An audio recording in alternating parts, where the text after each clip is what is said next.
أعزائنا الزمهلاوية في كل مكان، السلام عليكم ورحمة الله وبركاته. أهلا بكم وفيديو جديد. نحي انتماءك جانبا، نحي انتماءك جانبا. النادي الأهلي باع محمد شريف لنادي الخليج السعودي، تمام؟ مفيش مشكلة. نادي الزمالك كان باع مصطفى محمد في تركيا وبعد كده راح فرنسا، تمام؟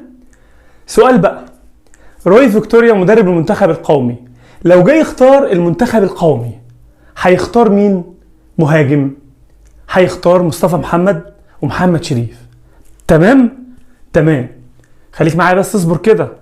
طيب نادي الاهلي دلوقتي فيه مشكلة عويصة في انه يستقدم مهاجم اجنبي بعد ما ترك محمد شريف. محمد شريف اللي قلنا كان بينزل في ماتش الزمالك يجيب جون من خرم ابره. محمد شريف مهاجم لا غبار عليه، محدش يختلف عن محمد شريف. طب اختيارات فيتوريا، روي فيتوريا، محمد شريف ومصطفى محمد. طب الاهلي لو جاب مهاجم افريقي هيبقى احسن من محمد شريف مهاجم منتخب مصر؟ نحي انتماءك جانبا، لا اهلي ولا زمالك ولا اي حد. الاهلي فرط في محمد شريف، تقول لي بقى فلوس كتير فلوس قليله، محمد شريف عايز يمشي، محمد شريف عايز يقعد، محمد شريف مخنوق. ازاي؟ ليه محمد شريف يمشي؟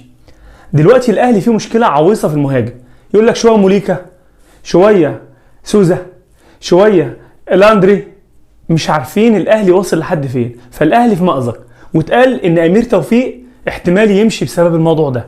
فانا بسأل حضراتكم سؤال بعيدا عن الانتماءات، مهاجم منتخب مصر مش محمد شريف ومصطفى محمد، في حد يا جماعه غير كده؟ قولوا لي مين، قولوا لي مين.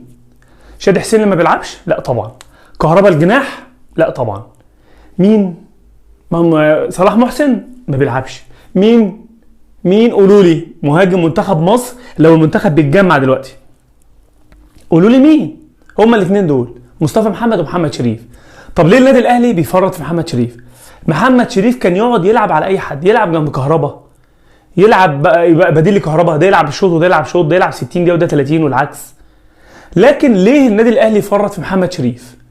محمد شريف المينتاليتي بتاعته عاليه جدا جدا، فمحمد شريف من ضمن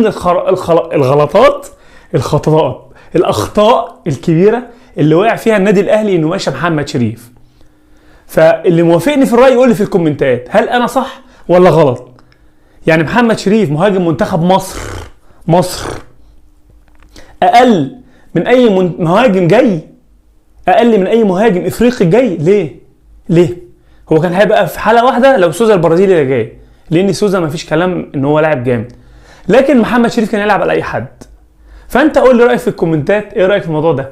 وفي نهايه الفيديو ما تنساش اللايك وكومنت، سبسكرايب للقناه وتفعل زر الجرس علشان يوصلك كل جديد.